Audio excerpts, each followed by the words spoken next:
Hello friends, स्वागत है आप सभी का मेरे यूट्यूब चैनल मैक वॉरियर में। जैसा कि आप सभी जानते हैं, थर्मोडायनामिक्स का सीरीज चल रहा है। आज थर्मोडायनामिक्स का 4th लेक्चर है। प्रीवियस लेक्चर में मैंने आपको state of the system, process of the system, उसके बाद reversible and irreversible process, quasi static process, ये सभी मैंने डिस्कस किया था। ठीक है, एंड लास्ट में थर्मोडायनामिक्स साइकिल भी मैंने आपको बताया था। अब इसके आगे आज कंटिन्यू करते हैं। ठीक है, जो लोग भी न्यू हैं वो चैनल को सब्सक्राइब कर दीजिए एंड अपने फ्रेंड्स में शेयर कर दीजिए।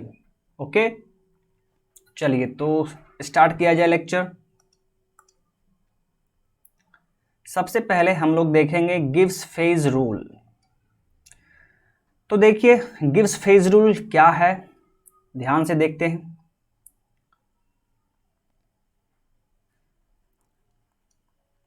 According to Gibbs phase rule,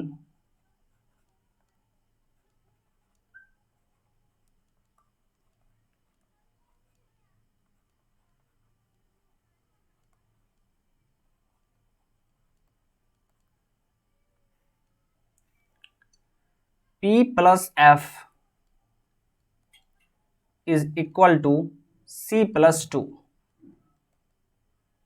P plus F is equal to C plus 2. यही है गिब्स फेज रूल। अब देखिए, यहाँ से ऑब्जेक्टिव क्वेश्चन किस तरह के पूछे जाते हैं। एक दो बार क्वेश्चन यहाँ से पूछा गया हुआ है। आपसे डायरेक्ट ये फॉर्मूला नहीं पूछेगा, ऑप्शन में ये फॉर्मूला नहीं लिखा रहेगा। तो किस तरह लिखा रहेगा, हो सकता है कि ये इस फॉर्म में लिखा हो ऑप्शन में, P is equal to C minus F plus 2, इस तरह करके लिखा हो, तो वो आप ध्यान देके टिक मार सकते हैं। ठीक है, आपका गिब्स फेज रूल क्या है, P plus F is equal to C plus 2। अब यहां पर देखिए P क्या है, F क्या है और C क्या है, ये मैं आपको बता दे रहा हूं। Where P is number of phases,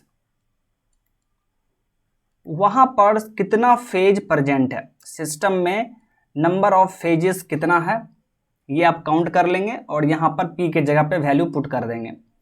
C क्या है, C है नंबर ऑफ कंपोनेंट्स, सिस्टम में कंपोनेंट कितना है।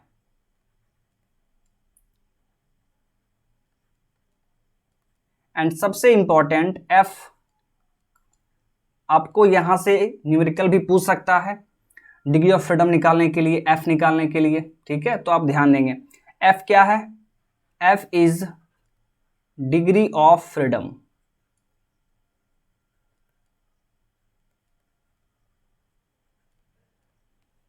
या इसे आप बोल सकते हैं minimum number of independent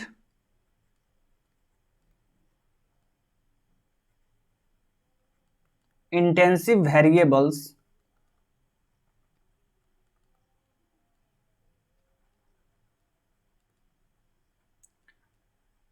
required to fix the state।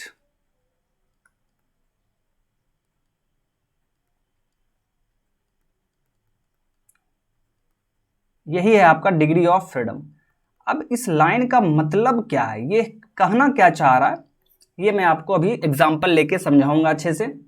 F क्या है, डिग्री ऑफ फ्रीडम, या उसे हम सिंपली ये भी कर सकते हैं, this is the minimum number of independent intensive variables required to fix the state. अब इस लाइन का मतलब क्या है, तो ध्यान से सुनिएगा। जैसे मान लीजिए कोई सिस्टम है, ठीक है, तो किसी पार्टिकुलर टाइम पे सिस्टम का जो कंडीशन होगा, सिस्टम का जो स्टेट होगा, उसे फिक्स करने के लिए वहां पर कम से कम कितने इंटेंसिव प्रॉपर्टीज का रिक्वायरमेंट है, वही है आपका F। उसी को हम डिग्री ऑफ फ्रीडम कहते हैं। ठीक है, तो एग्जांपल लेते हैं तो आपका पूरा क्लियर हो जाएगा। ओके, तो अभी आप ये ध्यान रखेंगे गिब्स फेज रूल क्या है, P plus F is equal to C plus 2। P क्या है, नंबर ऑफ फेज, F क्या है, डिग्री ऑफ फ्रीडम, C क्या है, नंबर ऑफ कंपोनेंट्स। ओके, तो चलिए अब एग्जांपल लेके समझा जाए इस चीज को।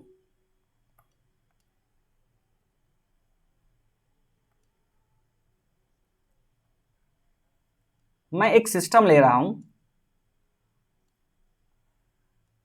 और इस सिस्टम में O2 है, ठीक है, इस सिस्टम में O2 है। एक और सिस्टम ले रहा हूं मैं आपको 3 एग्जांपल दिखाता हूं।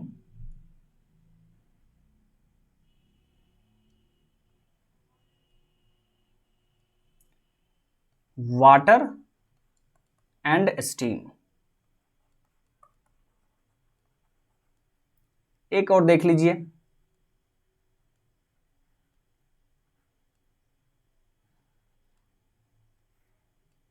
Ice, steam and water.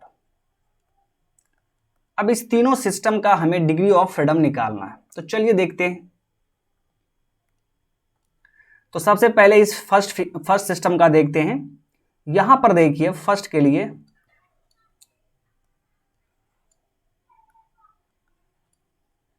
यहां पर आपको तीनों केस में डिग्री ऑफ फ्रीडम निकालना है। तो फर्स्ट केस में देखिए P का वैल्यू कितना होगा, नंबर ऑफ फेजेस। O2 यहां पर है इस सिस्टम में, तो ये सिंगल फेज में होगा, एक ही फेज में है, तो P का वैल्यू क्या हो जाएगा जी, 1 हो जाएगा। C क्या है यहां पर, C को हम लोग क्या कहते हैं, नंबर ऑफ कंपोनेंट्स। यहां पर सिंगल कंपोनेंट है, सिर्फ O2 है, तो C का वैल्यू भी क्या हो जाएगा जी, 1 हो जाएगा। तो आप गिब्स फेज रूल अप्लाई कर दीजिए। आप जानते हैं P plus F is equal to C plus 2। तो यहां से आप F का वैल्यू निकाल लीजिए, 1 plus F is equal to 1 plus 2। तो F का वैल्यू क्या हो गया जी, 2 हो गया। F का वैल्यू यहां पर 2 हो गया। इसका क्या मतलब है, तो इसका मतलब है माय डियर, इसका मतलब है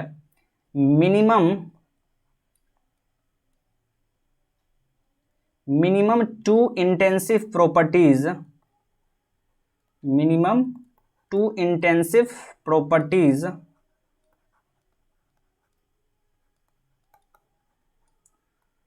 are required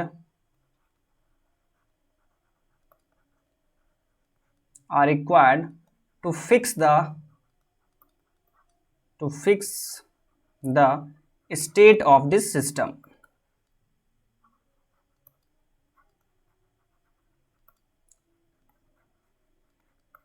मैंने आपको F के बारे में क्या बताया कि ये minimum number of independent intensive properties है to fix the state of the system. किसी भी सिस्टम के स्टेट को, कंडीशन को फिक्स करने के लिए कम से कम कितना इंटेंसिव प्रॉपर्टीज का रिक्वायरमेंट है, वही है आपका डिग्री ऑफ फ्रीडम। यहां पर फर्स्ट सिस्टम के लिए आपने डिग्री ऑफ फ्रीडम निकाला और उसका वैल्यू 2 आ गया। इसका क्या मतलब है कि इस कंडीशन को, इस सिस्टम के इस कंडीशन को फिक्स करने के लिए कम से कम 2 इंटेंसिव प्रॉपर्टीज का रिक्वायरमेंट है। और वो 2 इंटेंसिव प्रॉपर्टीज कुछ भी हो सकता है, प्रेशर हो सकता है, टेम्परेचर हो सकता है। ओके, अब यहां पर एक चीज और है, मैं बार बार बोल रहा हूं कि स्टेट को फिक्स करने के लिए, इसका क्या मतलब है, आखिर स्टेट को कहां फिक्स करना है। तो माय डियर, किसी भी डायग्राम में, जैसे यहां पर देखिए,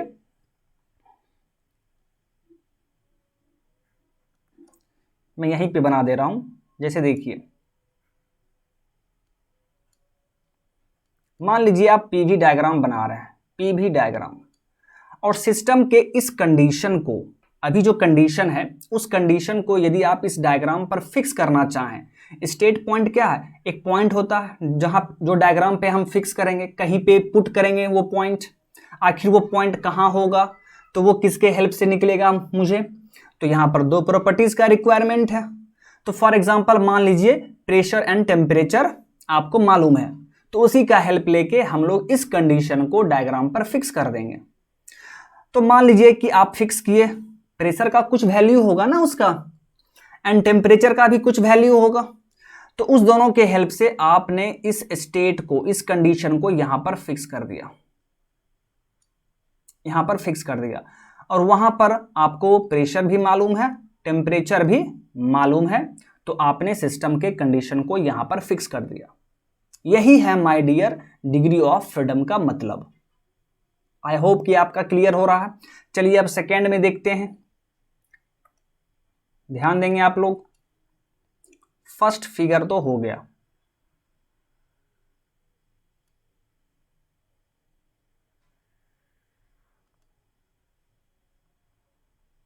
देखिए सेकेंड फिगर में आप नंबर ऑफ फेज निकालिए पी का वैल्यूज कितना है यहां पर।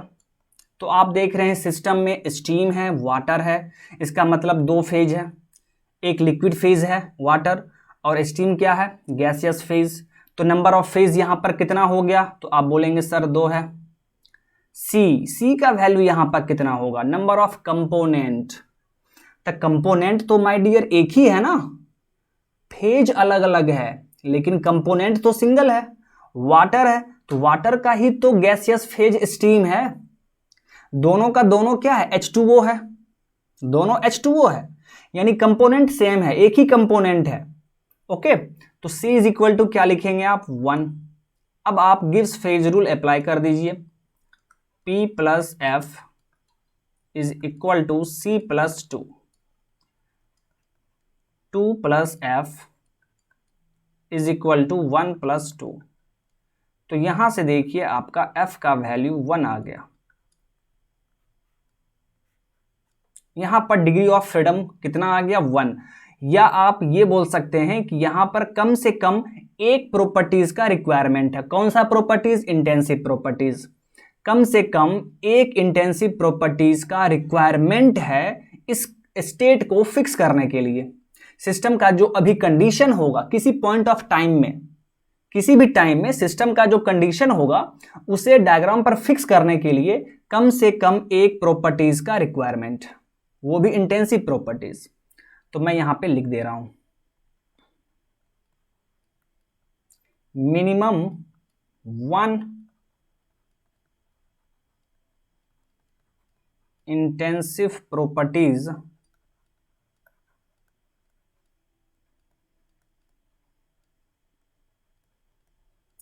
are required to fix the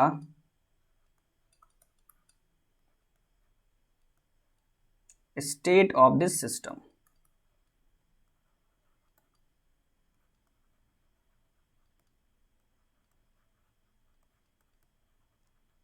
okay, तो यहां पर सिर्फ एक ही प्रॉपर्टीज का रिक्वायरमेंट है। अब इसका क्या मतलब है देखिए, तो इस कंडीशन को यदि आप डायग्राम पर फिक्स करना चाह रहे हैं, स्टेट को फिक्स करना चाह रहे हैं, तो कहना है, इसका कहना है कि सिर्फ एक प्रॉपर्टीज का रिक्वायरमेंट होगा, चाहे वो प्रेशर हो सकता है, चाहे टेम्परेचर हो सकता है, कोई भी एक इंटेंसिव प्रॉपर्टीज हो सकता है। तो हम लोग मान लेते हैं कि प्रेशर मान लीजिए, ठीक है, यानी आपको इस यहाँ का प्रेशर मालूम है। तो जैसे ही प्रेशर मालूम होगा आप यहां पर पुट कर सकते हैं। मान लीजिए कि ये पॉइंट आपने यहां पर फिक्स कर दिया और वहां पर आपको P पता है। अब आप बोलेंगे, अब आपको कंफ्यूजन हो रहा होगा, सर आप डायग्राम पर पॉइंट को फिक्स कर रहे हैं लेकिन आप बोल रहे हैं सिर्फ प्रेशर मालूम है, तो सिर्फ एक पॉइंट, सिर्फ एक चीज मिलने से हम लोग कैसे फिक्स कर सकते हैं। तो माय डियर, मैं इंटेंसिव के बारे में बोल रहा हूं, एक्सटेंसिव तो मालूम ही होगा। ये भी क्या है, वॉल्यूम क्या है, एक्सटेंसिव, तो एक्सटेंसिव वहां पे मालूम होगा। तो जैसे ही वॉल्यूम मालूम है और एक इंटेंसिव प्रॉपर्टीज का रिक्वायरमेंट है, ये भी हमें पता चल गया, तो 2 हो गया ना जी। तो दोनों के हिसाब से आप पॉइंट को यहां फिक्स कर सकते हैं कि नहीं, ठीक है। मैं यहां पे इंटेंसिव के बारे में बात कर रहा हूं। डिग्री ऑफ फ्रीडम क्या है, इंटेंसिव प्रॉपर्टीज कितना जरूरत है वहां पे। तो 1 हुआ, 1 मतलब प्रेशर भी हो सकता है, टेम्परेचर भी हो सकता है, तो ये स्टेट पॉइंट यहां पर फिक्स हो जाएगा। ओके, चलिए अब हम लोग देखते हैं थर्ड में, यहां पर क्या होगा ये देख लीजिए आप। सबसे पहले देखते हैं यहां पर नंबर ऑफ फेज कितना है, तो आप बोलेंगे सर 3 फेज है, वाटर है, स्टीम है, आइस है, तीनों फेज प्रेजेंट है, liquid, gaseous and solid phase. C क्या होगा यहाँ पे, नंबर ऑफ कंपोनेंट्स, तो आप बोलेंगे सर एक ही होगा, सिंगल कंपोनेंट है, सेम कंपोनेंट है। ओके, तो आप गिब्स फेज रूल अप्लाई कर दीजिए, P plus F is equal to C plus 2। तो यहाँ पर प्रेशर कितना है, सॉरी प्रेशर नहीं, तो यहाँ पर देखिए सभी वैल्यूज आप पुट कर दीजिए यहाँ पे। नंबर ऑफ फेज कितना है 3 plus F is equal to C1 plus 2। तो एफ का वैल्यूज कितना मिल गया हमें 0। अब देखिए यहाँ पे एफ का वैल्यू 0 मिल गया हमें। इसका क्या मतलब है कि यहाँ पर सिस्टम के इस कंडीशन को डायग्राम पर फिक्स करने के लिए हमें कोई भी इंटेंसिव प्रॉपर्टीज का रिक्वायरमेंट नहीं है, कोई भी इंटेंसिव प्रॉपर्टीज का रिक्वायरमेंट नहीं है। कोई भी इंटेंसिव प्रॉपर्टीज नहीं भी मालूम होगा फिर भी आप इस कंडीशन को डायग्राम पर फिक्स कर सकते हैं। ठीक है, तो आप यहां पर सबसे पहले देख लीजिए, no intensive properties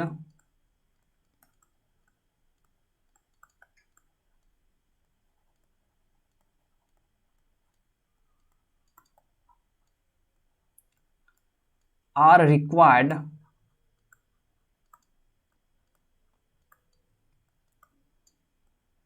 to fix this state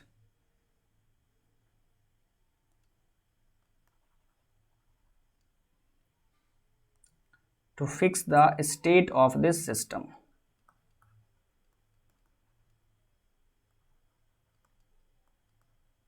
Fix the state of this system. ये चीज आप ध्यान रखेंगे। ओके, अब देखिए यहां पर इसका क्या मतलब है, ये चीज मैं आपको बताऊंगा अभी। ठीक है, तो सबसे पहले यहां पे एक और चीज समझते हैं। आप क्या देख रहे हैं कि यहां पर इस सिस्टम में 3 फेज प्रेजेंट है, नंबर ऑफ फेज यहां पर 3 है। ओके, यहां पर तीनों फेज इक्विलिब्रियम में है, ध्यान से देखिएगा। 3 phases are in equilibrium.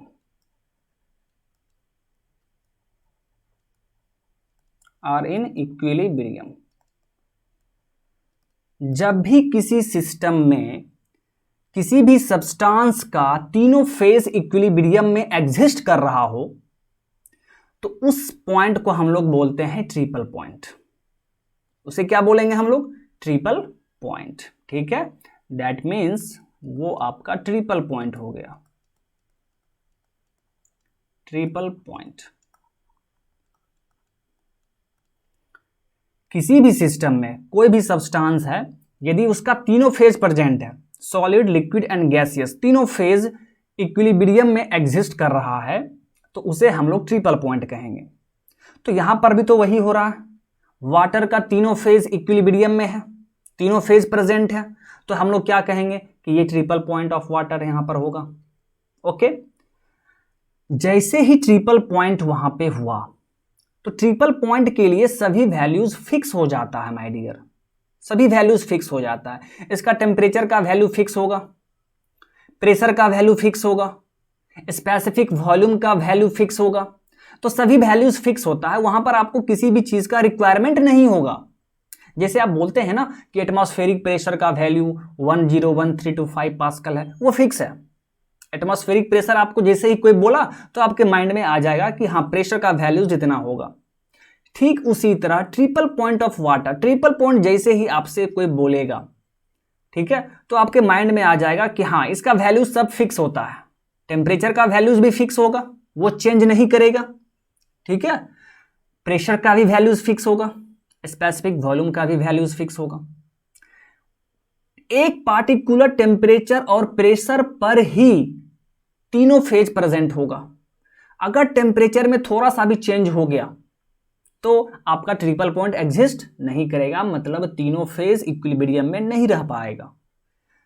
तो वाटर के लिए ट्रिपल पॉइंट कितना होता है जी, वाटर के लिए टेम्परेचर जो है वो फिक्स रहता है, ट्रिपल पॉइंट टेम्परेचर फिक्स रहता है, सभी के लिए फिक्स रहता है। तो आप यहां पर देख लीजिए triple point for water, triple point for water, इसका वैल्यूज होता है 0.01 डिग्री सेल्सियस। ये वैल्यूज फिक्स है, ये चेंज नहीं होगा। ठीक है, मतलब इस टेम्परेचर पर वाटर का तीनों फेज प्रेजेंट होगा।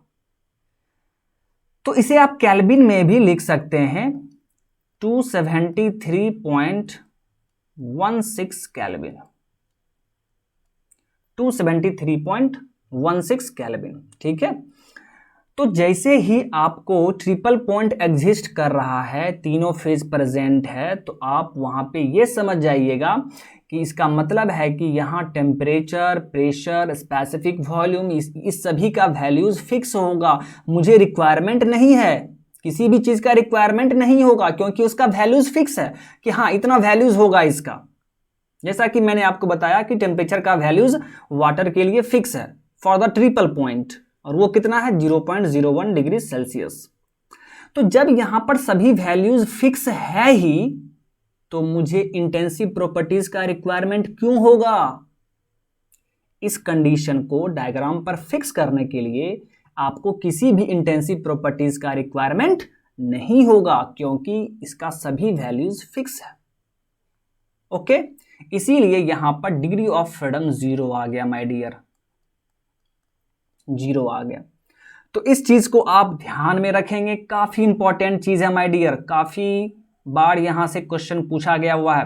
तो यहां पे मैं देखिए लिख दे रहा हूं, at the triple point,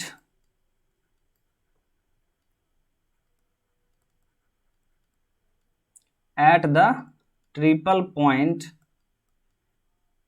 degree of freedom is 0।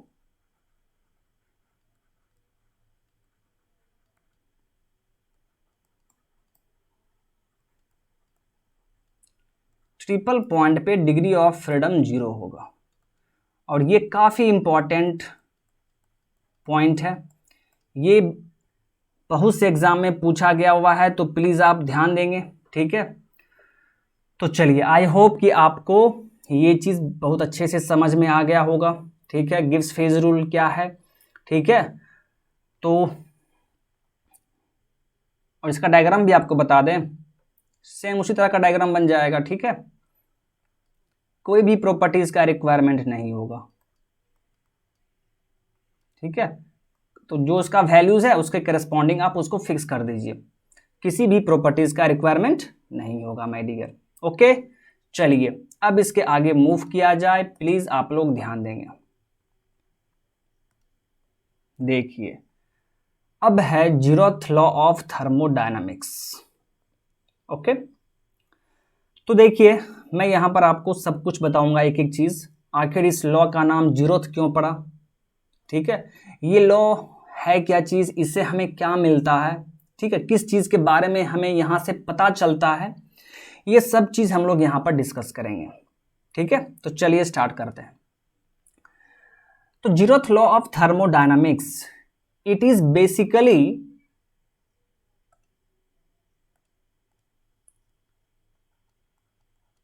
Concept of temperature. इस लॉ से हमें टेम्परेचर के बारे में पता चलता है, कॉन्सेप्ट ऑफ टेम्परेचर। पूरे थर्मोडायनामिक्स में इस टेम्परेचर का तो बहुत वैल्यूज है जी, टेम्परेचर के बिना थर्मोडायनामिक्स तो पॉसिबल ही नहीं है, ये आप भी जानते हैं। यानी थर्मोडायनामिक्स का हार्ट आप टेम्परेचर को बोल सकते हैं। ठीक है, इसके बिना वो अधूरा है। तो 0th लॉ ऑफ थर्मोडायनामिक्स से हमें क्या मिला, टेम्परेचर का कॉन्सेप्ट मिला। ओके, यहीं से आपको सबसे पहले टेम्परेचर के बारे में मालूम चलेगा कि आखिर टेम्परेचर होता क्या है। तो टेम्परेचर क्या है जी, तो द डिग्री ऑफ हॉटनेस और coldness of a body is called temperature. कोई भी बॉडी कितना ज्यादा गर्म है या कितना ज्यादा ठंडा है, ये हमें किससे पता चलेगा, तो टेम्परेचर से पता चलेगा। ओके, तो मैं यहां पे लिख दे रहा हूं,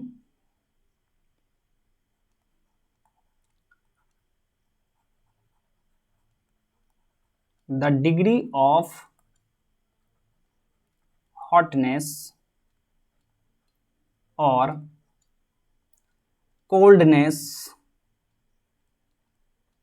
of a body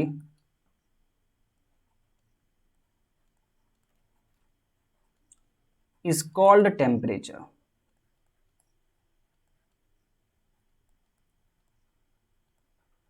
is called temperature.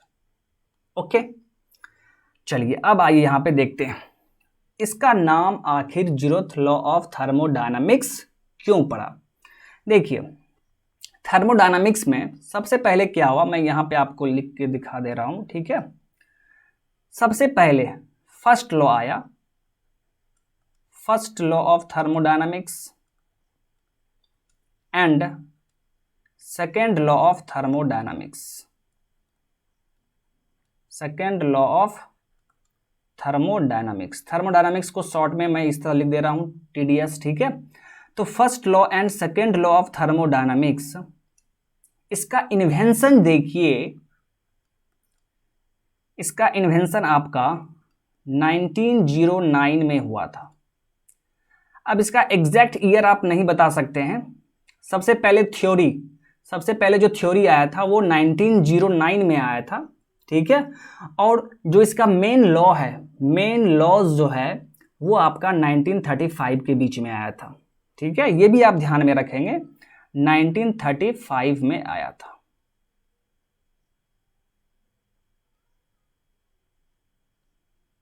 Sorry ये ईयर गलत हो गया, ये 1909 नहीं है माय डियर, सॉरी ये उल्टा हो गया।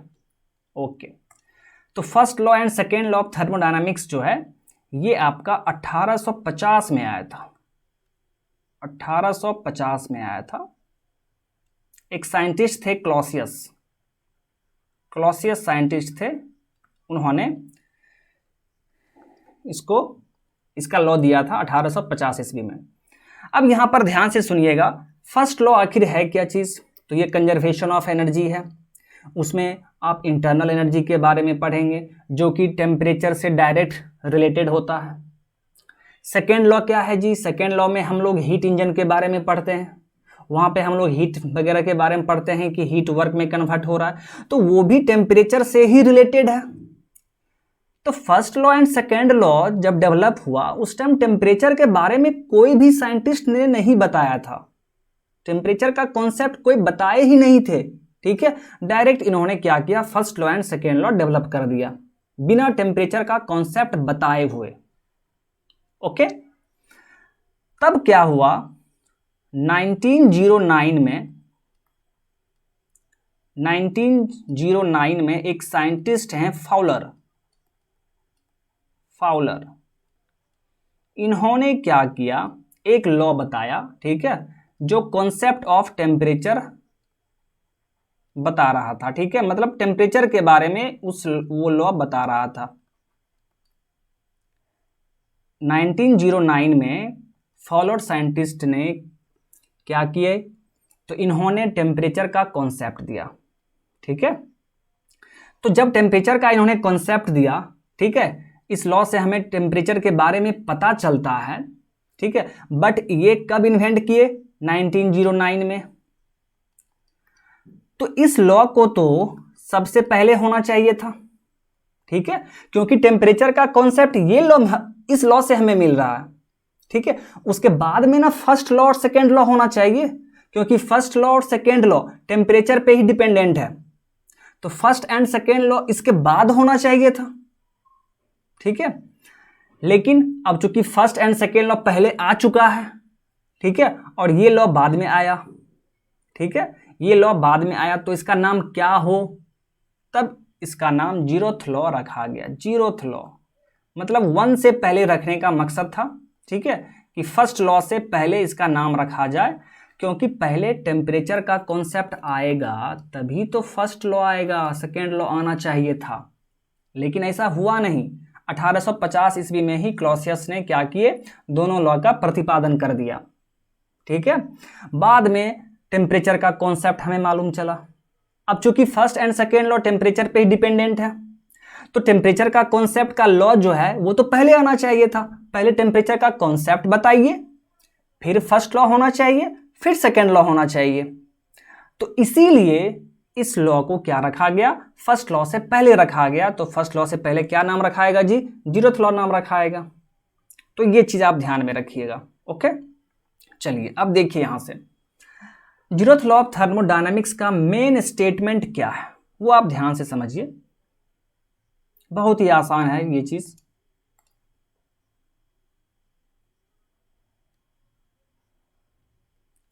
मान लीजिए कि ये बॉडी ए है, दिस बॉडी इज ए,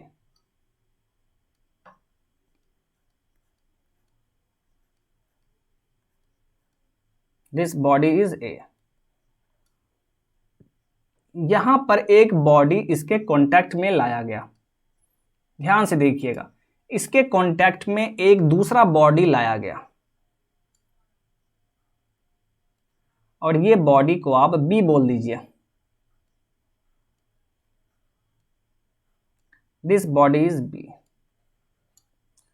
अब ध्यान से सोचिएगा, मान लीजिए इस बॉडी के बीच टेम्परेचर का डिफरेंस है, दोनों का टेम्परेचर अलग अलग है, और जैसे ही आप कांटेक्ट में लाए तो टेम्परेचर डिफरेंस के कारण दोनों में हीट का ट्रांसफर होगा। और कब तक हीट का ट्रांसफर होगा? जब तक दोनों का टेम्परेचर इक्वल ना हो जाए। जैसे ही टेम्परेचर इक्वल हुआ तो आप क्या कहेंगे कि दोनों बॉडी इक्विलिब्रियम में आ गया। कौन सा इक्विलिब्रियम? थर्मल इक्विलिब्रियम में आ चुका है। ओके, तो कुछ देर के बाद आ जाएगा जी। जैसे ही आप किसी बॉडी को एक एक कांटेक्ट में लाइएगा तो कुछ देर के बाद क्या होगा, दोनों बॉडी थर्मल इक्विलिब्रियम में आ जाएगा। ओके, फिर एक तीसरा बॉडी आप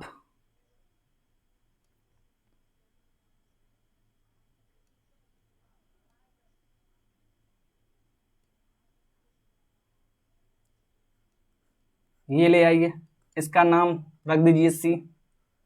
ठीक है, ओके। अब मान लीजिए बी और सी, ये बॉडी बी है और ये बॉडी सी है।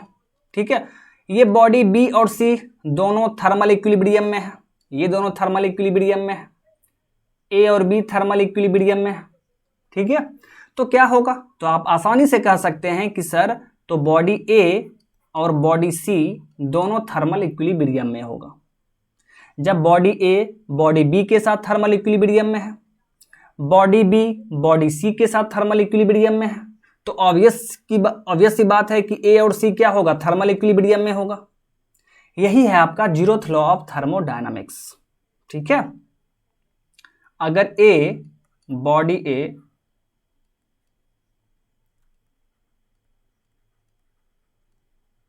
थर्मल इक्विलिब्रियम में है बॉडी बी के साथ और बॉडी बी ये भी थर्मल इक्विलिब्रियम में है बॉडी सी के साथ,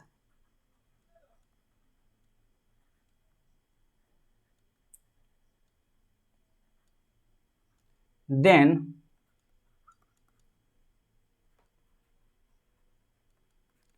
तो बॉडी ए थर्मल इक्विलिब्रियम में हो जाएगा बॉडी सी के साथ। यही है आपका zeroth law of thermodynamics, zeroth law of thermodynamics. अब यहां पर एक चीज और देख लीजिए, यहां पर आप तीन बॉडी लिए हैं, ए बी सी, तीन बॉडी लिए हैं। ठीक है, तो इस तीनों बॉडी में एक बॉडी थर्मोमीटर की तरह एक्ट करेगा। ठीक है, आखिर टेम्परेचर मेजर करने का कुछ होना चाहिए ना जी वहां पर, तो इसी में से कोई एक बॉडी थर्मोमीटर की तरह एक्ट करेगा। तो फॉर एग्जांपल मान लीजिए बॉडी ए थर्मोमीटर की तरह काम कर रहा है। ठीक है, तो ये चीज आपको ध्यान में रखना होगा कि इसमें one body must act as a thermometer.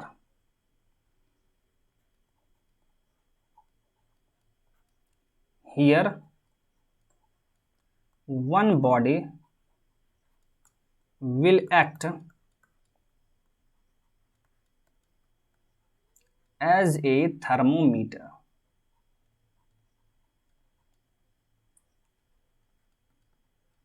Thermometer की तरह काम करेगा। ओके, तो यही था आपका zeroth law of thermodynamics. Okay, I hope कि आपको सब कुछ समझ में आ गया होगा। तो चलिए अब इसके आगे मूव किया जाए। अब है आपका थर्मोमेट्रिक प्रिंसिपल, थर्मोमेट्रिक प्रिंसिपल। अब यहां पे हम लोग ये समझते हैं कि आखिर ये प्रिंसिपल किस तरह का प्रिंसिपल है, थर्मोमेट्रिक प्रिंसिपल। तो देखिए, हम लोग थर्मोमीटर यूज करते हैं। थर्मोमीटर का काम क्या है, टेम्परेचर मेजर करना। तो क्या वो डायरेक्ट टेम्परेचर मेजर कर देता है? नहीं, नहीं माय डियर, टेम्परेचर मेजर करने के लिए ना उस थर्मोमीटर के अंदर में कोई एक प्रॉपर्टीज चेंज होता है, किसी एक चीज का वैल्यू चेंज होगा, उसके बाद हमें टेम्परेचर मालूम चलता है। ठीक है, जैसे आप घर में थर्मोमीटर यूज करते होंगे, तो वो क्या करता है, वो आपको टेम्परेचर क्या तुरंत बता देता है क्या? उसके अंदर कोई चेंज नहीं होता है? बिल्कुल होता है। उसमें आप देखेंगे मरकरी का लेवल क्या होगा, एक्सटेंड करेगा, ऊपर की तरफ जाएगा, एक्सटेंशन होगा उसके लेवल में। तो जब उसका लेवल एक्सटेंड होता है तभी तो टेम्परेचर पता चल पाता है। अगर वो लेवल एक्सटेंड ना हो, उसका एक्सटेंशन ना हो, तो क्या आप टेम्परेचर बता पाएंगे? बिल्कुल नहीं बता पाएंगे। तो यही चीज है, किसी भी थर्मोमीटर में डायरेक्ट आप टेम्परेचर मेजर नहीं कर सकते हैं। उसके अंदर क्या होता है, किसी एक प्रॉपर्टीज का वैल्यू चेंज करता है, तब जाके आपको टेम्परेचर मालूम चलता है। तो यही है माय डियर थर्मोमेट्रिक प्रिंसिपल। इसका क्या कहना है कि जिस प्रॉपर्टीज का वैल्यू टेम्परेचर के साथ चेंज कर रहा हो, सबसे पहले आप उसको मेजर कर लीजिए, और जब आप उसको मेजर कर लेंगे तो उसके हेल्प से हमें टेम्परेचर पता चल जाएगा। फिर सुन लीजिए, इस प्रिंसिपल का कहना है कि थर्मोमीटर में टेम्परेचर के साथ जिस प्रॉपर्टीज का वैल्यूज चेंज हो रहा हो, सबसे पहले उस प्रॉपर्टीज का वैल्यू फाइंड आउट कीजिए और उसके हेल्प से हमें टेम्परेचर मालूम चल जाएगा। फॉर एग्जाम्पल, जो आपका क्लिनिकल थर्मोमीटर है, उसमें टेम्परेचर मेजर करने के लिए टेम्परेचर के साथ कौन चेंज कर रहा है, तो मरकरी का एक्सटेंशन, मरकरी का लेंथ पहले इस लेवल में था, जैसे ही आपने अपने बॉडी में उसको कांटेक्ट किया तो उसका लेवल एक्सटेंड कर गया, तो उसका लेंथ चेंज हो रहा है ना जी, लेवल का लेंथ चेंज हो रहा है। तो लेंथ टेम्परेचर के साथ कौन चेंज कर रहा है, लेंथ। तो हम उस लेंथ के हेल्प से ही तो टेम्परेचर बता पाते हैं जी। वही तो ये बोल रहा है कि टेम्परेचर के साथ जो प्रॉपर्टी चेंज कर रहा है, तो लेंथ चेंज कर रहा है, तो उस प्रॉपर्टीज के हेल्प से, लेंथ के हेल्प से हम टेम्परेचर पता कर लेंगे। तो सबसे पहले हमें वो लेंथ निकालना पड़ेगा, वो लेंथ पता करना पड़ेगा, उस प्रॉपर्टीज को पता करना पड़ेगा जो टेम्परेचर के साथ चेंज हो रहा हो। आई होप कि अब आपका पूरा क्लियर हो चुका है।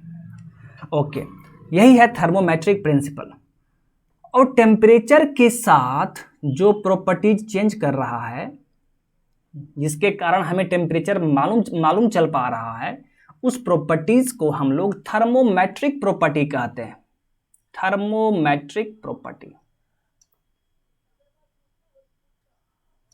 ओके, टेम्परेचर के साथ जो प्रॉपर्टीज चेंज हो रहा है, उस प्रॉपर्टीज को हम लोग थर्मोमेट्रिक प्रॉपर्टीज कहते हैं। फॉर एग्जाम्पल, क्लिनिकल थर्मोमीटर में टेम्परेचर के साथ मरकरी का लेंथ चेंज कर रहा है, आप उसको हाइट भी बोल सकते हैं, नो इश्यूज। तो हाइट चेंज या लेंथ चेंज कर रहा है, तो उस लेंथ को हम लोग थर्मोमेट्रिक प्रॉपर्टी कहेंगे। ओके, आई होप कि आपको सब कुछ समझ में आ रहा है। चलिए, और इसके एग्जाम्पल के तौर पे कौन कौन सा थर्मोमेट्रिक प्रॉपर्टी होगा, ये मैं आपको बता दे रहा हूँ। अभी हम बाद में वो सब देखेंगे एक एक करके। प्रेशर हो सकता है थर्मोमेट्रिक प्रॉपर्टी, रेजिस्टेंस हो सकता है जी, वॉल्यूम हो सकता है, ईएमएफ या जिसे आप वोल्टेज कहते हैं, ये हो सकता है, या लेंथ हो सकता है। ये सभी एग्जाम्पल है। किसका एग्जाम्पल है ये? तो आप बोलेंगे सर ये सभी थर्मोमेट्रिक प्रॉपर्टी का एग्जाम्पल है। Thermometric property. ओके, तो चलिए, ये था आपका थर्मोमेट्रिक प्रिंसिपल। अब हम लोग क्या करेंगे, टाइप्स ऑफ थर्मोमीटर स्टडी करेंगे। यहां से आपका ऑब्जेक्टिव क्वेश्चन बनता है, ठीक है। अभी तक न्यूमेरिकल पोर्शन नहीं आया है, अभी तक थ्योरेटिकल सेक्शन ही चल रहा है, क्योंकि ये बेसिक क्लास चल रहा है, फर्स्ट चैप्टर ही चल रहा है, अभी तक इंट्रोडक्शन पार्ट ही चल रहा है, ठीक है। तो जहाँ पे न्यूमेरिकल आएगा मैं आपको अच्छे से समझा के फिर न्यूमेरिकल भी करवा दूंगा। अब देखिए यहाँ पे टाइप्स ऑफ थर्मोमीटर। तो सबसे पहला थर्मोमीटर है रेजिस्टेंस थर्मोमीटर। इसका दूसरा नाम भी है, या आप इसे थर्मिस्टर भी कह सकते हैं, थर्मिस्टर, इसे आप थर्मिस्टर भी कह सकते हैं, ठीक है। अब ये थर्मोमीटर, ये कितनी बार क्वेश्चन पूछा गया हुआ है कि रेजिस्टेंस थर्मोमीटर किस प्रिंसिपल पे वर्क करता है। तो माय डियर, ये resistance thermometer Wheatstone bridge principle पे वर्क करता है, ठीक है। मैं आपको बताऊंगा अभी। तो पहले मैं आपको सेंटेंस लिख दे रहा हूं, दिस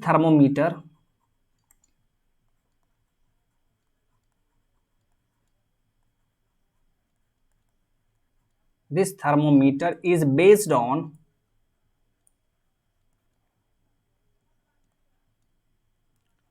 Wheatstone bridge principle।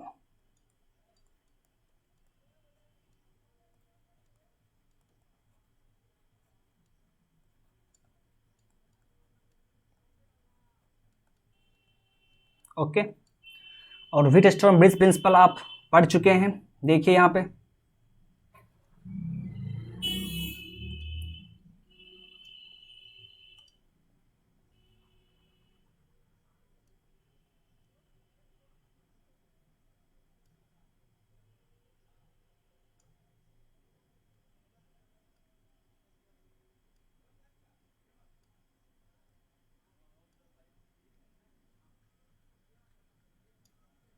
ये आपका वेरिएबल रेजिस्टेंस, इसका हमें पता करना है।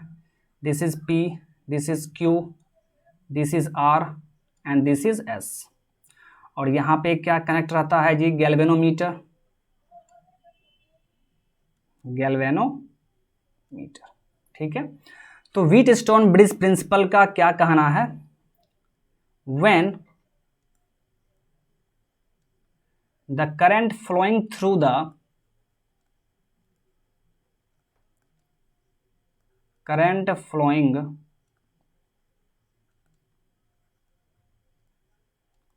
through the galvanometer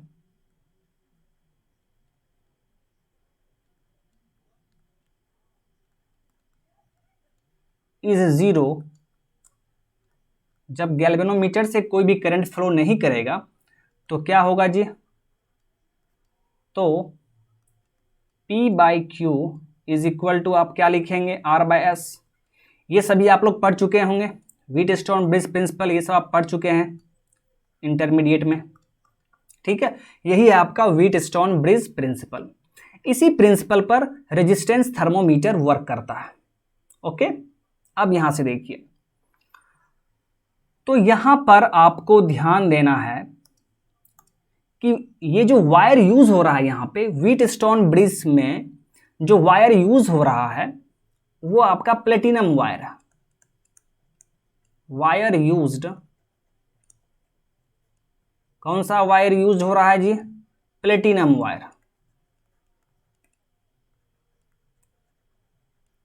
platinum wire. आखिर क्यों प्लेटिनम वायर क्यों यूज होता है, for better accuracy, for better accuracy. ज़्यादा एक्यूरेसी लाने के लिए हम लोग क्या करते हैं जी, प्लेटिनम वायर वहाँ पर यूज़ करते हैं, ठीक है। तो यहाँ पर क्या होगा, रेजिस्टेंस में चेंजेस आ जाता है, क्यों, तो टेम्परेचर के कारण, ठीक है। टेम्परेचर में जैसे ही चेंज होता है तो यहाँ पर क्या होगा, रेजिस्टेंस में भी चेंज हो जाएगा, रेजिस्टेंस चेंज कर जाता है। तो टेम्परेचर के कारण रेजिस्टेंस चेंज हो रहा है, ठीक है। तो हम लोग यदि रेजिस्टेंस का वैल्यू मालूम कर लेंगे तो उसके हेल्प से हमें टेम्परेचर मालूम चल जाएगा।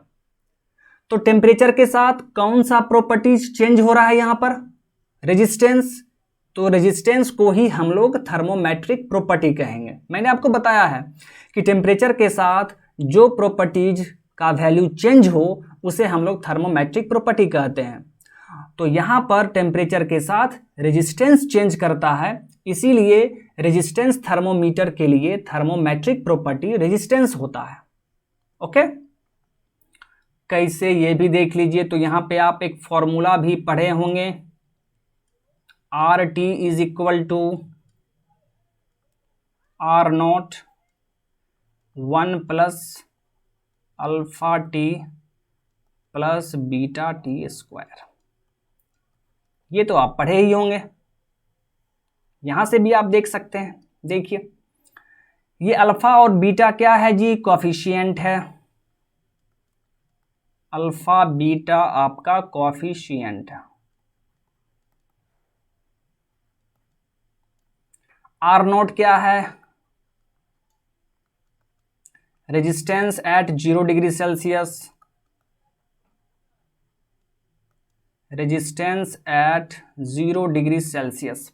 इसका वैल्यूज दिया रहेगा, ठीक है, ये आपको गिवन रहेगा, दिया रहेगा। मतलब क्या है कि ये वैल्यूज फिक्स रहता है, ठीक है, ये वैल्यूज फिक्स रहता है, ये गिवन भी रहेगा क्वेश्चन में। और फिक्स क्यों गिवन रहेगा, क्योंकि ये वैल्यू फिक्स होता है।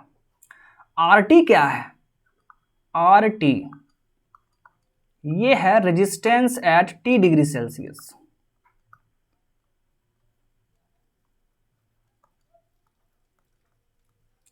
यही वाला टी, यही जो टी आपको दिख रहा है ना, टेम्परेचर टी, तो टी डिग्री सेल्सियस पे जो वायर का रेजिस्टेंस होगा उसे हम लोग आर टी से डिनोट करते हैं।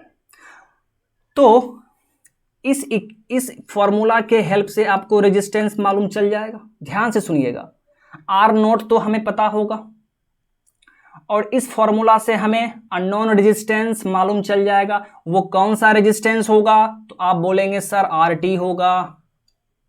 हमें आर टी मालूम चल गया, आर नोट पहले से दिया हुआ है, अल्फा बीटा कॉफिशिएंट है, तो इसी इक्वेशन में पुट करेंगे तो क्या हमें टी नहीं मालूम चल जाएगा, तो यहां से हमें टी मालूम चल जाएगा, टेम्परेचर मालूम चल जाएगा। तो टेम्परेचर मालूम करने के लिए सबसे पहले हम लोगों ने क्या किया, रेजिस्टेंस फाइंड आउट किया, उसके बाद इक्वेशन के हेल्प से हम लोग टेम्परेचर मालूम कर लेंगे। तो यही है माय डियर रेजिस्टेंस थर्मोमीटर, या इसी को हम लोग थर्मिस्टर कहते हैं। दोनों नाम आपको याद रखना है, एग्जाम में कुछ भी पूछ सकता है। तो यहां पे आप लिख दीजिए here resistance changes with temperature.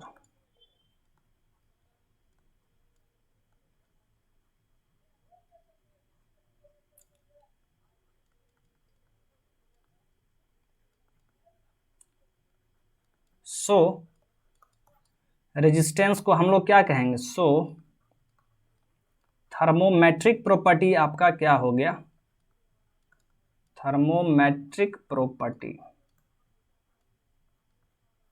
ये आपका यहां इस थर्मोमीटर के लिए रेजिस्टेंस होगा।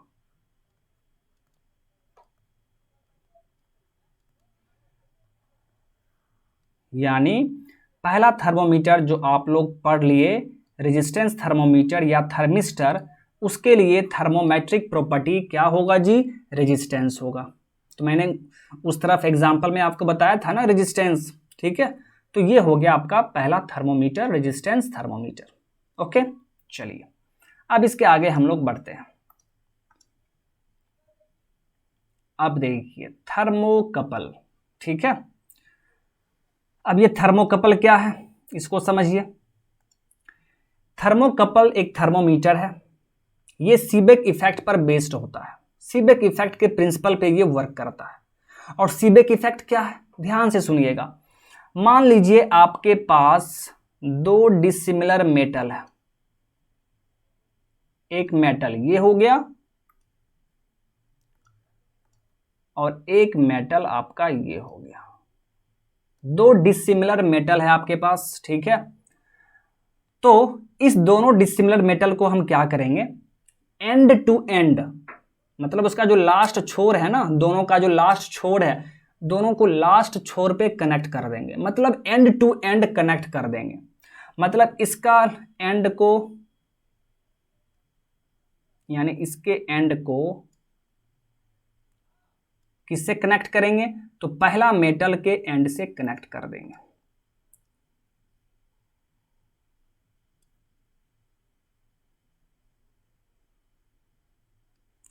पहले मेटल के एंड से कनेक्ट कर देंगे, देखिए हो गया कनेक्ट। दो डिसिमिलर मेटल को हम लोग क्या किए, दोनों एंड पर कनेक्ट कर दिए। तो दोनों एंड पे कनेक्ट किए तो ये दोनों क्या हो गया जी, जंक्शन पॉइंट हो गया, हुआ ना जंक्शन पॉइंट, ये दोनों जंक्शन पॉइंट हो गया।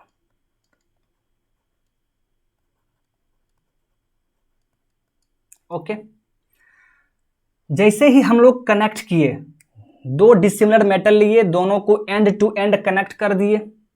अब दोनों को आप डिफरेंट टेम्परेचर पर मेंटेन कर दीजिए।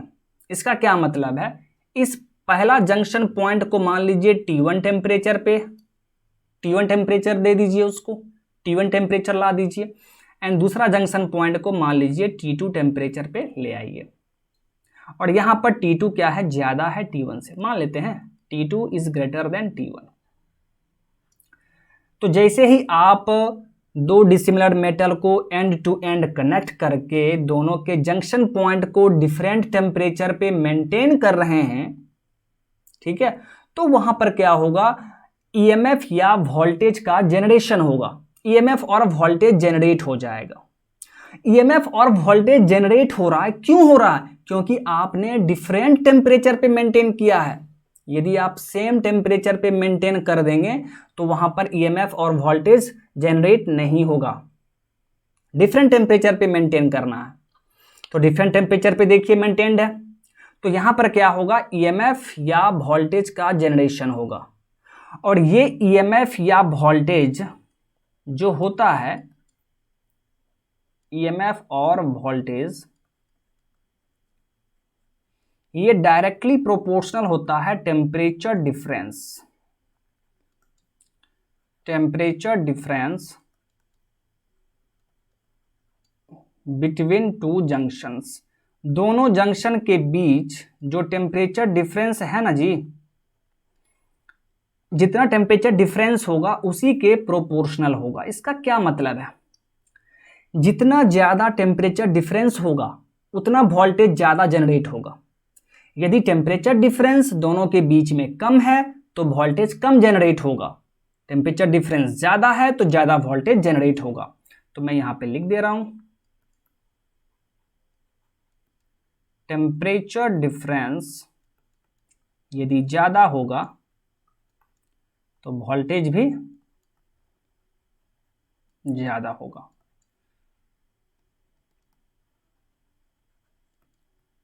टेम्परेचर डिफरेंस यदि कम होगा तो आप क्या बोलेंगे, आप बोलेंगे सर वोल्टेज भी कम होगा। ओके, तो आप यहां पे देखिए टेम्परेचर मेजर करने में टेम्परेचर के साथ कौन सा प्रॉपर्टीज यहां पर चेंज हो रहा है, तो आप बोलेंगे सर वोल्टेज चेंज हो रहा है टेम्परेचर के साथ, टेम्परेचर के साथ यहां पर वोल्टेज चेंज हो रहा है। मतलब टेम्परेचर निकालने में हमें हेल्प कौन करेगा, वोल्टेज हेल्प करेगा। तो सबसे पहले हम लोग वोल्टेज मेजर कर लेंगे और वोल्टेज के हेल्प से हमें टेम्परेचर मालूम चल जाएगा। ओके, अब यहां पे देखिए, अब यहां पे किन्हीं किन्हीं को डाउट होता है कि सर यहां तो टेम्परेचर डिफरेंस है। ओके, देखिए मान लीजिए लेट पहला जंक्शन को आप 0 डिग्री सेल्सियस पे मेंटेन कर दीजिए, सेकेंड जंक्शन को आप T डिग्री सेल्सियस पे मेंटेन कर दीजिए, T डिग्री सेल्सियस पे मेंटेन कर दीजिए। T कुछ भी हो सकता है, ठीक है, 0 से ज्यादा है। ओके, T यहां पर क्या है जी, T is greater than 0, 0 degree Celsius से ज्यादा है। अब यहां पर क्या होगा जी, सॉरी ये आपको दिख नहीं रहा होगा।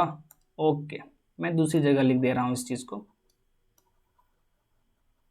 ओके ओके, चलिए देखिए, तो इसे आप 0 डिग्री सेल्सियस पे कर दीजिए, हम लोग मान रहे हैं लेट। ओके, तो यहां पर जो ईएमएफ होगा ये किसके प्रोपोर्शनल होगा जी, temperature difference, that means T minus 0, T minus 0। तो ईएमएफ इज प्रोपोर्शनल टू क्या हो गया, T हो गया जी, टेम्परेचर के साथ डिफर कर रहा है। सेकेंड जंक्शन का जो टेम्परेचर आप माने हैं उसके साथ ईएमएफ क्या करेगा, वेरी करेगा। तो ईएमएफ का वैल्यू मेजर कर लेंगे, उसके हेल्प से हमें T मालूम चल जाएगा, टेम्परेचर मालूम चल जाएगा। ठीक है, इसीलिए ईएमएफ को हम लोग क्या कहते हैं, थर्मोमेट्रिक प्रॉपर्टी।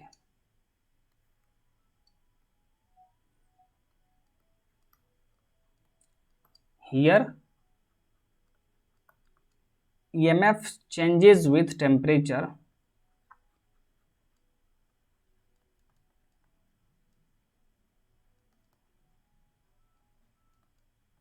सो ईएमएफ या वोल्टेज को हम लोग यहां पर क्या कहेंगे, इसे हम लोग थर्मोमेट्रिक प्रॉपर्टी कहेंगे।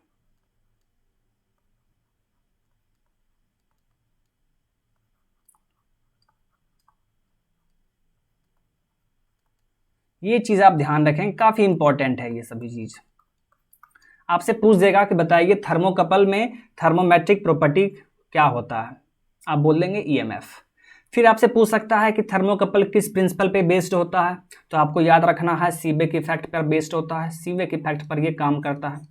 फिर सीबेक इफेक्ट क्या होता है ये मैंने आपको बता दिया, ठीक है, और यहाँ पे लिखा हुआ भी है, तो आप इसको एक बार देख सकते हैं तो पूरा चीज क्लियर हो जाएगा। ओके, चलिए, तो 2 थर्मोमीटर के बारे में हम लोगों ने पढ़ लिया। अब थर्ड थर्मोमीटर हम लोग देखते हैं, प्लीज आप लोग ध्यान देंगे। Constant volume gas thermometer. Okay, constant volume gas thermometer, चलिए देखते हैं इसके बारे में। तो यहां पर क्या है, गैस है, तो हम लोग क्या करेंगे, आइडियल गैस इक्वेशन मान के चलेंगे। आइडियल गैस इक्वेशन, ये तीसरा थर्मोमीटर है, कांस्टेंट वॉल्यूम गैस थर्मोमीटर। तो चूंकि गैस है तो आप आइडियल गैस इक्वेशन लेके चलिए। आइडियल गैस इक्वेशन क्या होता है ये मैं आपको आगे बताऊंगा, अभी फिलहाल देख लीजिए आप, PV is equal to MRT, ये आप इंटरमीडिएट में भी पढ़े होंगे, ठीक है, PV is equal to MRT। Okay, तो यहां से देखिए, कांस्टेंट वॉल्यूम गैस थर्मोमीटर मतलब वॉल्यूम कांस्टेंट होगा, यही है ना, वॉल्यूम कांस्टेंट होगा। ठीक, चलिए देखते हैं। सो P इज इक्वल टू आप क्या लिख सकते हैं, इसे MR/V इंटू टी लिख सकते हैं, इस तरह आप लिख सकते हैं। फिर यहां पर देखिए,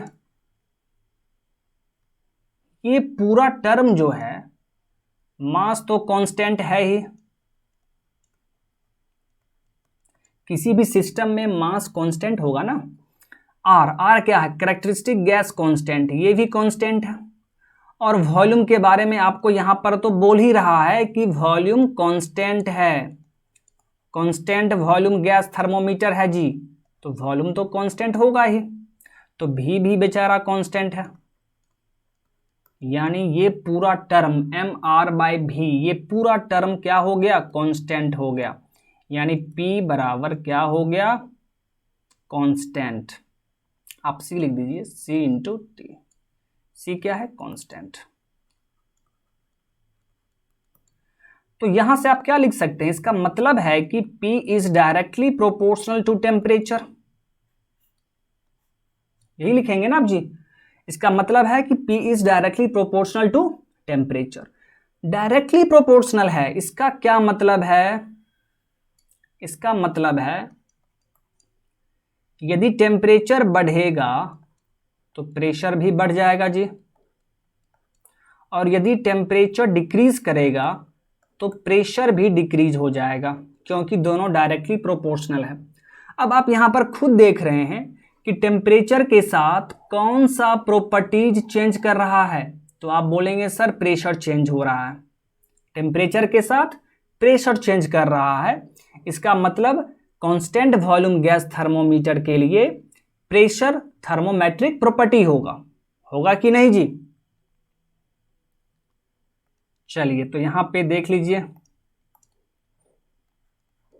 हियर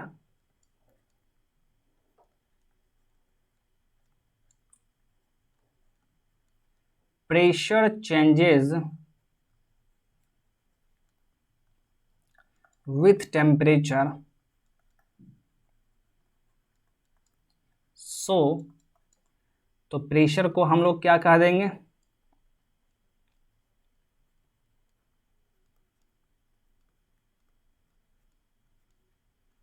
प्रेशर आपका थर्मोमेट्रिक प्रॉपर्टी होगा।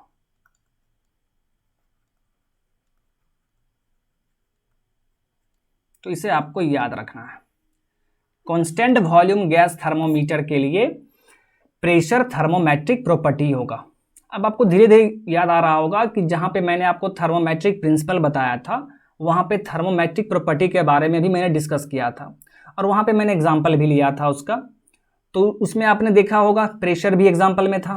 तो आप देख पा रहे हैं कि प्रेशर थर्मोमेट्रिक प्रॉपर्टी है किसके लिए, कांस्टेंट वॉल्यूम गैस थर्मोमीटर के लिए। फिर आपने देखा था रेजिस्टेंस, तो रेजिस्टेंस किसके लिए है, थर्मिस्टर के लिए। फिर ईएमएफ या वोल्टेज वो किसके लिए है, थर्मोकपल के लिए। ओके, चलिए अब इसके आगे मूव करते हैं। अब है आपका कांस्टेंट प्रेशर गैस थर्मोमीटर, वो था कांस्टेंट वॉल्यूम गैस थर्मोमीटर, ये क्या है, कांस्टेंट प्रेशर गैस थर्मोमीटर। यहां भी गैस है तो आप क्या करेंगे, यहां भी आप आइडियल गैस इक्वेशन यूज कीजिए। बहुत ही आसान है, बस आप ध्यान दीजिए, एक बार में समझ में आ जाएगा आपको। जो आसान चीज हो उसको जल्दी जल्दी सीख लिया कीजिए। Ideal gas equation PV is equal to MRT। यहां पर क्या है जी, प्रेशर कांस्टेंट है, प्रेशर कांस्टेंट। तो हम क्या करेंगे, यहां पे प्रेशर को उस तरफ लेके चले जाएंगे, MR/P इंटू T, आप ऐसे लिख सकते हैं उसको, ठीक है। और यहां पर देख लीजिए मास R ये दोनों क्या है, कांस्टेंट। प्रेशर तो कांस्टेंट हो ही गया, यानी ये पूरा टर्म जो होगा ये आपका कांस्टेंट हो गया। यानी आप क्या लिखेंगे, so V is equal to C into T. यहां पर C क्या है जी, कांस्टेंट, C इज कांस्टेंट। तो आप इसको ऐसा भी लिख सकते हैं कि इसका मतलब V is directly proportional to temperature, यानी कांस्टेंट प्रेशर गैस थर्मोमीटर के लिए volume is directly proportional to temperature. इसका क्या मतलब है, इसका मतलब है कि वहां पे यदि टेम्परेचर इंक्रीज हो रहा होगा तो वॉल्यूम भी इंक्रीज हो रहा होगा, यदि टेम्परेचर डिक्रीज कर रहा होगा तो वॉल्यूम भी डिक्रीज कर रहा होगा, वॉल्यूम भी डिक्रीज कर रहा होगा। ओके, इसका मतलब आप खुद देख लीजिए, टेम्परेचर के साथ कौन सा प्रॉपर्टी चेंज हो रहा है। आप बोलेंगे सर वॉल्यूम चेंज हो रहा है, टेम्परेचर के साथ वॉल्यूम चेंज हो रहा है, यानी टेम्परेचर निकालने में, टेम्परेचर मेजर करने में हमें कौन हेल्प कर रहा है, तो आप बोलेंगे सर वॉल्यूम हेल्प कर रहा है, बेचारा वही तो चेंज हो रहा है उसके साथ। तो चूंकि वॉल्यूम हमें हेल्प कर रहा है टेम्परेचर निकालने में, तो वॉल्यूम को हम लोग क्या कहेंगे, थर्मोमेट्रिक प्रॉपर्टी कहेंगे। तो यहां पे लिखिए, हियर वॉल्यूम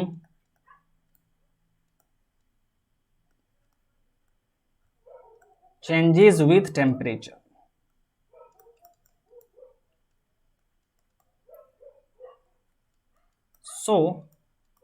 तो आप वॉल्यूम को क्या कह देंगे, थर्मोमेट्रिक प्रॉपर्टी।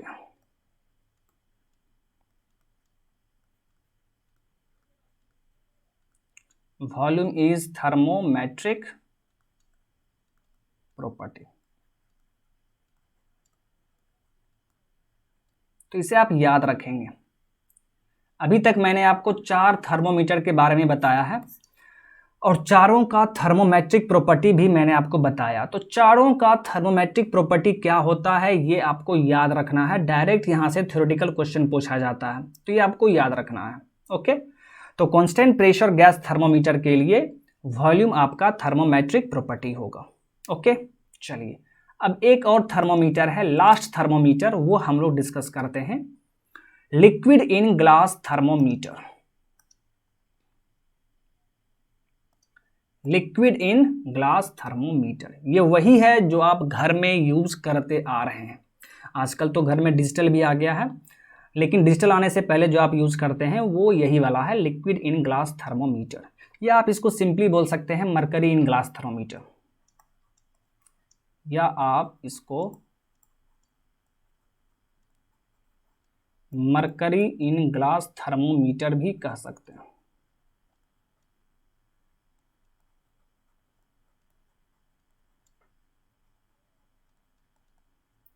ओके, तो देखिए इसमें होता क्या है, एक इवाक्युएटेड कैपिलरी ट्यूब होता है, ठीक है, उसके अंदर में मरकरी रहता है। आप घर में जाके देख सकते हैं या देखे भी होंगे, इवाक्युएटेड कैपिलरी ट्यूब होता है, उसके अंदर आपका कम अमाउंट में थोड़ा सा मरकरी होता है।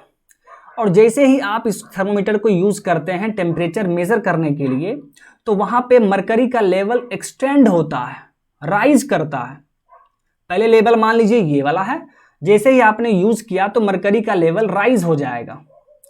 और थर्मोमीटर, जैसे मान लीजिए कि ये आपका लिक्विड इन ग्लास थर्मोमीटर है, तो इसमें यहाँ पर क्या रहता है, मार्किंग किया रहता है, एक तरफ फ़ारेनहाइट और एक तरफ सेल्सियस मार्किंग किया रहता है, और यहाँ पे मरकरी है।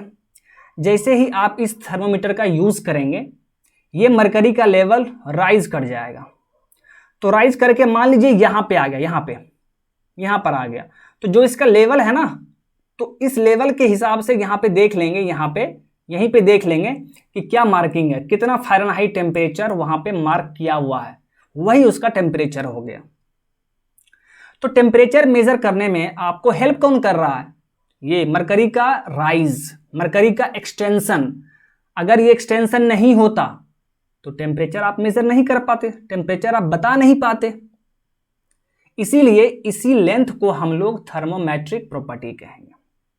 ओके, चलिए मैं आपको फिगर बना के दिखा देता हूं। तो उतना अच्छा फिगर तो मैं नहीं बना सकता हूं माय डियर, बट रफ में मैं आपको समझा दे रहा हूं। देखिए, बस रफ में थोड़ा समझा दे रहा हूं। देखिए,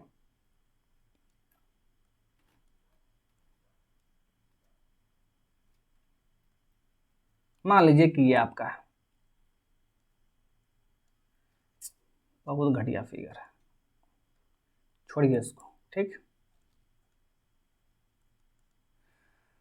तो यहाँ पे देखिए फ़ारेनहाइट रहता है मार्किंग किया हुआ, यहाँ पे सेल्सियस मार्किंग किया रहेगा, ठीक है ना।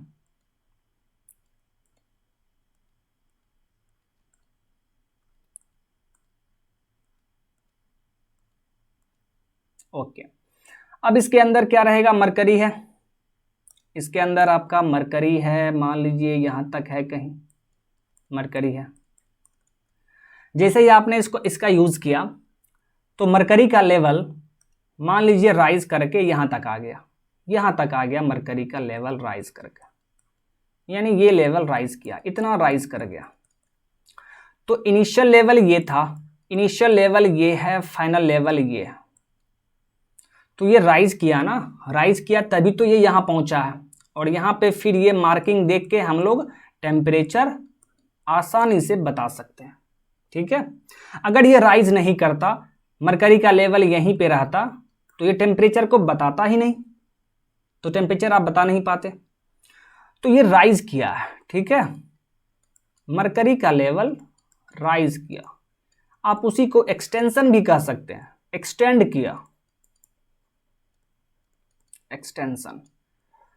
तो मरकरी का लेवल एक्सटेंड किया, राइज किया, तभी जहां तक पहुंचा, राइज करके जहां तक पहुंचा वहीं पे आप मार्किंग देख लेते हैं, अरे यहां पहुंच चुका है तो यहां पे कितना टेम्परेचर है वो देख लिए, वही उसका टेम्परेचर हो गया।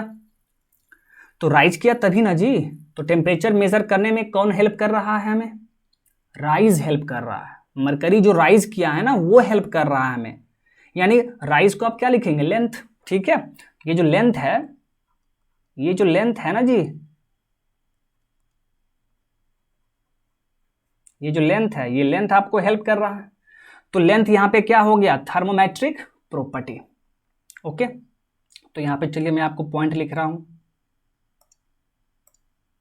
हियर राइज, या इसी को एक्सटेंशन बोल सकते हैं आप, of the mercury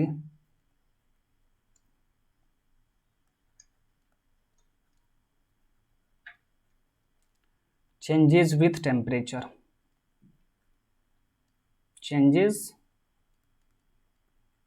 with temperature. So, तो लेंथ को हम लोग क्या कह देंगे? So length is the thermometric property of this thermometer.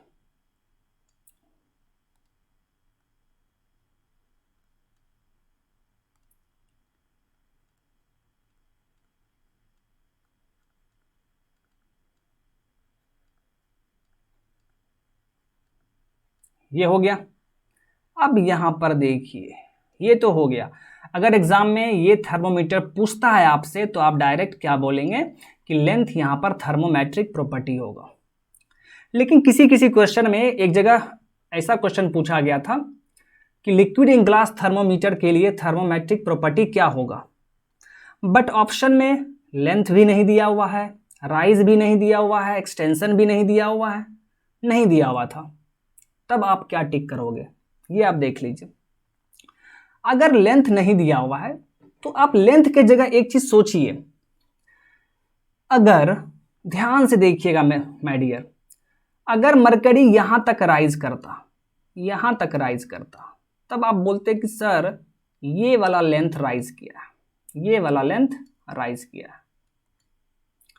यदि लेंथ नहीं बोल के तो आप ऐसा भी बोल सकते हैं कि सर मरकरी जो है इतना वॉल्यूम राइज किया है। ध्यान से सुनिएगा, इतना वॉल्यूम राइज किया है। एरिया ऑफ क्रॉस सेक्शन तो सेम होगा ना जी, जितना एरिया ऑफ क्रॉस सेक्शन यहां पर है उतना ही यहां पर होगा, उतना ही यहां पर होगा। हर जगह area of cross section same है। तो आप क्या कहेंगे कि सर इतना यहां से यहां तक इतना वॉल्यूम एक्सटेंड किया है, राइज किया है मरकरी। तो यहां पर आके आप टेम्परेचर मालूम कर सकते हैं, टेम्परेचर मालूम कर सकते हैं। या आप ये भी कह सकते हैं, मान लीजिए कि मरकरी ज़्यादा राइज कर गया, ज़्यादा राइज कर गया, यहाँ तक आ गया, तो आप बोलेंगे इतना वॉल्यूम राइज किया, मरकरी इतना वॉल्यूम राइज किया। ठीक है, तो लेंथ के जगह पे तो हम वॉल्यूम भी कह सकते हैं ना जी। Area of cross section same है पूरे के लिए, तो लेंथ एक्सटेंड कर रहा है मतलब वॉल्यूम बढ़ रहा है उसका। पहले इतना राइज किया होगा, इतना वॉल्यूम बढ़ा होगा, फिर इतना वॉल्यूम, फिर इतना वॉल्यूम, तो वॉल्यूम भी वॉल्यूम चेंज कर रहा है ना जी। तो लेंथ नहीं लिख के आप वॉल्यूम भी लिख सकते हैं यहां पे। ठीक है, if in option length is not given, यदि लेंथ दिया हुआ नहीं हो ना तो आप क्या करेंगे, then volume will be thermometric property. तो वॉल्यूम क्या हो जाएगा जी, थर्मोमेट्रिक प्रॉपर्टी हो जाएगा।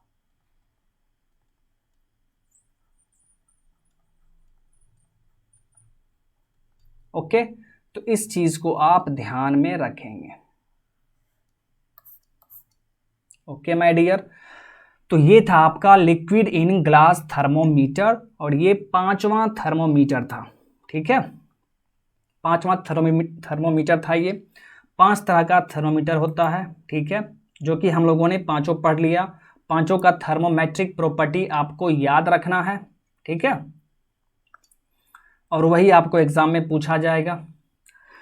तो माय डियर फ्रेंड, आज का सेशन हम लोग यहीं पर स्टॉप करते हैं। ओके, कल का सेशन जो होगा, नेक्स्ट वीडियो लेक्चर जो आएगा वो इसके आगे कंटिन्यू रहेगा। ठीक है, कोई भी चीज़ मैं स्किप नहीं करूंगा माय डियर। मैं आपको गारंटी के साथ कह सकता हूं कि यदि आप इस सारे वीडियो लेक्चर को अच्छे से देखते हैं तो आपको कोई भी बुक का ज़रूरत नहीं पड़ेगा।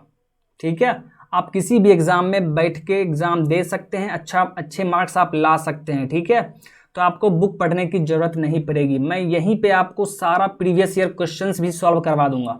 ठीक है, भले ही टाइम लगे। ठीक है, मान लीजिए फर्स्ट चैप्टर में 50 क्वेश्चंस है, अगर एक दिन में नहीं हुआ तो 2 दिन में करेंगे, 2 लेक्चर में कर देंगे, बट सारा प्रीवियस ईयर क्वेश्चंस मैं आपको यहाँ पे सॉल्व करवा दूंगा। ठीक है, सो डोंट वरी, आप लोग बस मेहनत कीजिए, पढ़ाई कीजिए, और जितना हो सके आप इस चैनल को अपने फ्रेंड्स में शेयर कर दीजिए। ठीक है, और जो लोग न्यू हैं वो लोग सब चैनल को सब्सक्राइब कर दीजिए। ओके माय डियर, तो आज के लिए बस इतना ही। थैंक यू, फिर नेक्स्ट वीडियो में मिलते हैं। Bye bye.